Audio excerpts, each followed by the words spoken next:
Good day and welcome to another episode of Regional Review. I'm Kenya Kambowe, your host, the Namibia Media Holdings correspondent in the Northeastern regions. On today's show, we'll be giving you highlights of events that unfolded in the Northeastern regions over the past week. Meanwhile, in history today is Chocolate Ice Cream Day, so check out the next video.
Our first story under review is the Parliamentary Standing Committee that came to the Kambowe East region last week to engage the public on this abortion law, which is currently under public scrutiny.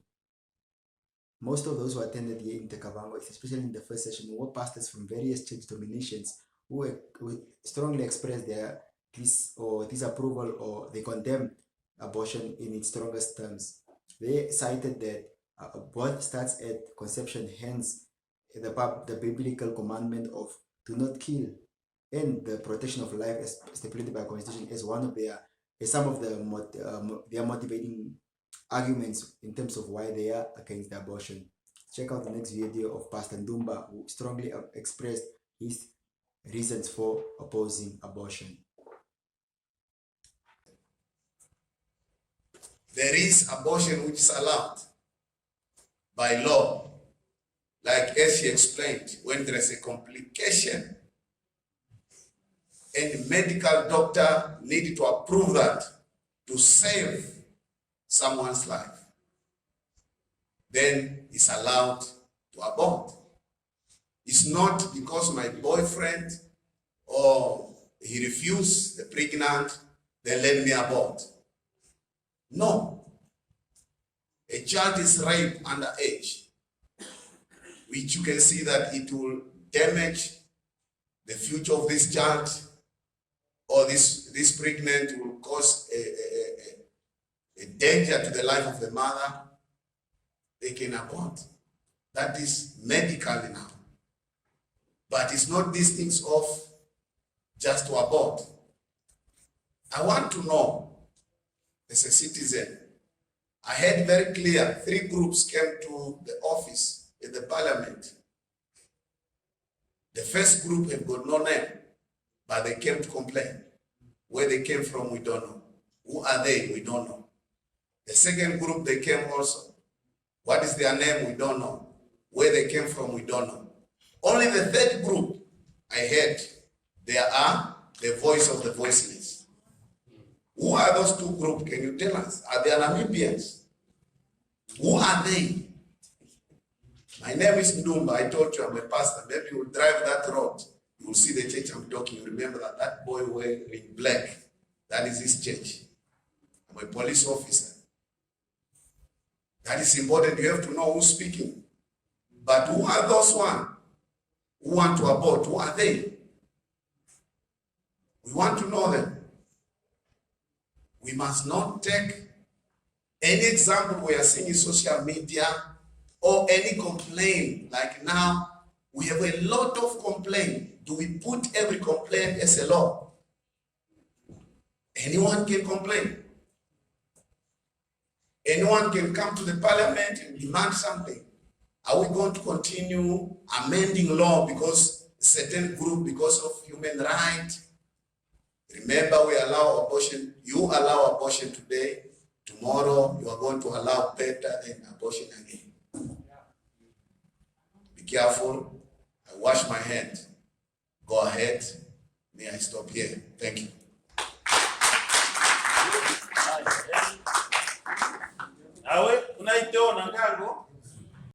Our second story under review is the Swapo Party Kambowe East leadership squabbles that are currently ongoing.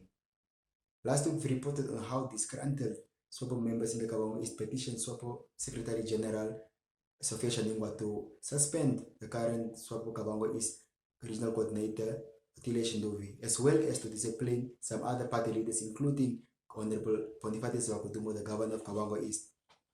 In a surprising move, the Kambowe East Regional Direct Office attempted to address this petition despite it having been addressed Shaningwa. So they attempted to call Marshalin Kahare, one of those who petitioned or wrote the petition to Shaningwa, to come to the regional office here in Rondu to come and give evidence as to, or to substantiate their claims as alleged in their petition. However, it looks like Shaningwa got hold of this letter, which is inviting Kahare to the regional office here in Rondu by the Kambowe regional office, and stop Kambowe East regional coordinator Otile Shindovi in her track, saying that nothing must be done unless before the headquarters, which received the petition, should to address it. So this basically means that Shaningwa had told Shindovi that do not interfere into this matter, or do not start any investigation as alleged in your letters, unless I or her office constitute a team that will investigate the claims in the petition as to whether these allegations were true or not. So basically at the moment, that's how the current situation is in terms of the Swapo Party Kambowe East leadership is concerned. Our third story is about appointing, the suspension and the renewal of contracts of accounting officers at both regional and local authority level. Natalia Hwahoses, the Deputy Minister of Urban and Rural Development, was in Kambowe East region, where she spoke to leaders from Kambowe East and Kambowe West on this matter. This is what she had to say. Infightings, unnecessary squabbles, quarrels amongst the politicians must stop with immediate effect. Infights, squabbles between the politicians who are the office bearers and the administrative staff members should be condemned.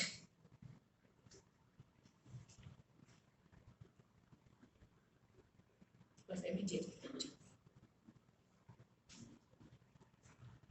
And always, but always, we demand for the professional conduct and debates be upheld frequently. Honorable councillors, we have promised the Namibian people through the oath that you have undertaken that you are going to uphold the objectives of the Constitution of our Republic, and that you are going to serve them well. And you have also affirmed to say, so help me God. So you are reminded by that affirmation and that vow that you have made to the Namibian people. So therefore, infights, quarrels, squabbles have no room in our institutions, in our republic. Number 3. The Agenda is a weekly national affairs interview program hosted every Sunday by Namibian Sun editor Toyvon Jabela, featuring a panel of high-profile newsmakers, analysts, and experts. If you would like to feature your brand or campaign on this platform, contact agenda@synergy.com.na. The Agenda, focused on today's conversation.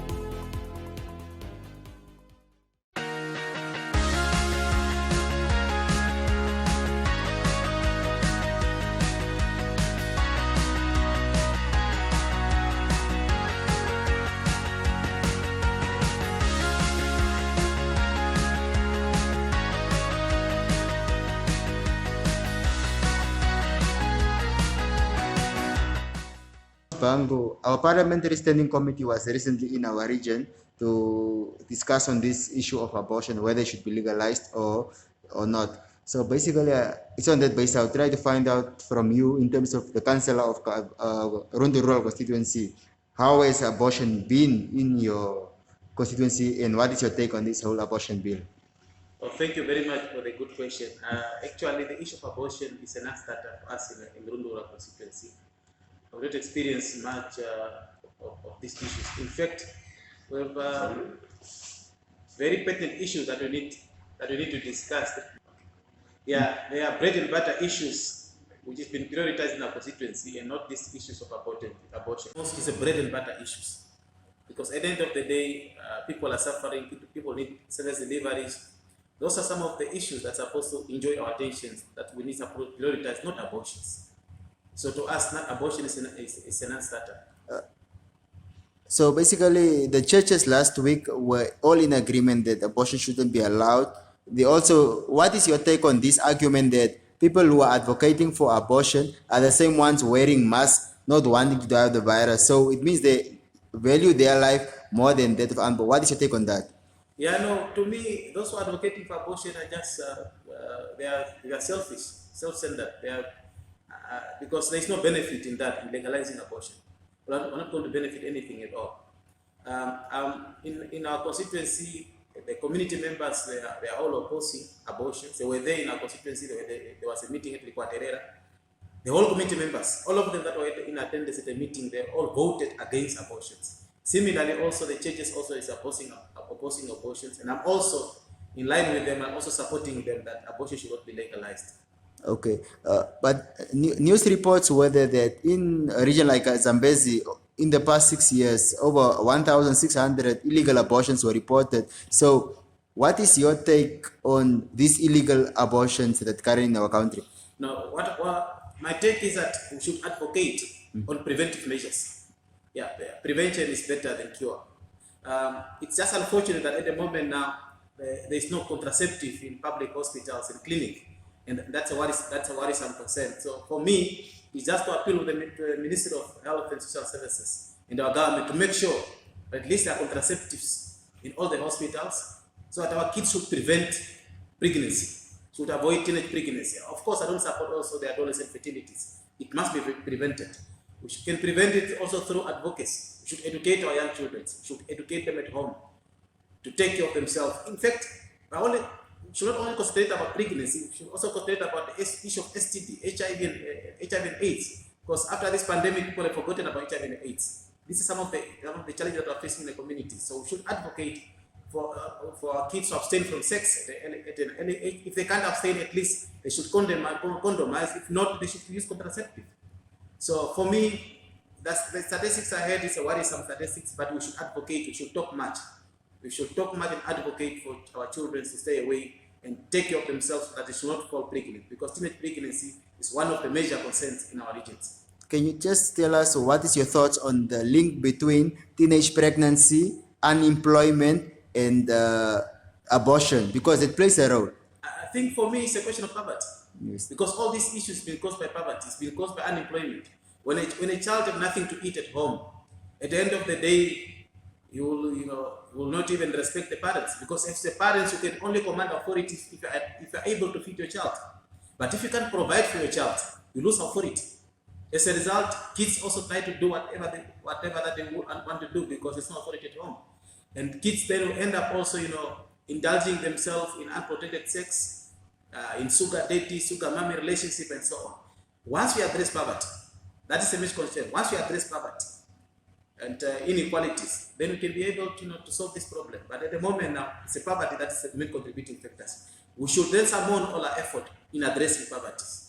Do you think government is doing enough in terms of advocating for children or learners not to fall pregnant while they're in school? We're not doing enough. There have been lack of advocacy. For the past 2 years, if we have followed what have been circulating even in the media, it's all about COVID, but we've forgotten about teenage pregnancy, adolescent fertility, we've forgotten about STIs, HIV and AIDS, and so on. We're not doing enough. So I think more effort must be put into advocating, educating a young child, a medium child, that they should not fall pregnant, that they must prevent themselves not to fall pregnant. Okay. Now, as a leader, what is some of the things that you've done or tried to raise, or what, have you tried raising these issues at various platforms where you are maybe able to advocate for these things? Yes, last year I was addressing a meeting at Maria Mangeria, also emphasizes on the issue of cultural heritage as well as also the issue of kids taking care of themselves.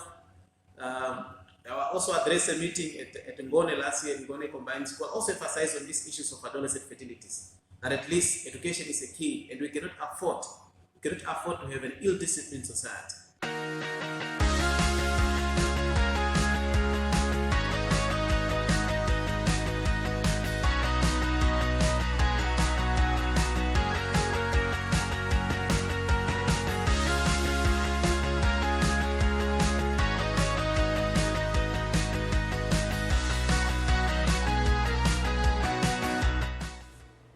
Looking at the weather for the northeast this week, Nkurunkuru is sunny and pleasant during the day, with nighttime temps reaching 4 degrees towards the weekend. Rundu is a mild 26 degrees with plenty of sun during the day and a cool 6 degrees at night. Kongola is sunny and beautiful, but will turn cloudy by Thursday. Finally, Katima is sunny and delightful at the moment, but cloudy skies are expected as from Thursday and over the weekend. I believe you enjoyed the show. Thank you very much for watching, and stay tuned for another episode of Regional Review, same time tomorrow. Enjoy the rest of your day. Goodbye.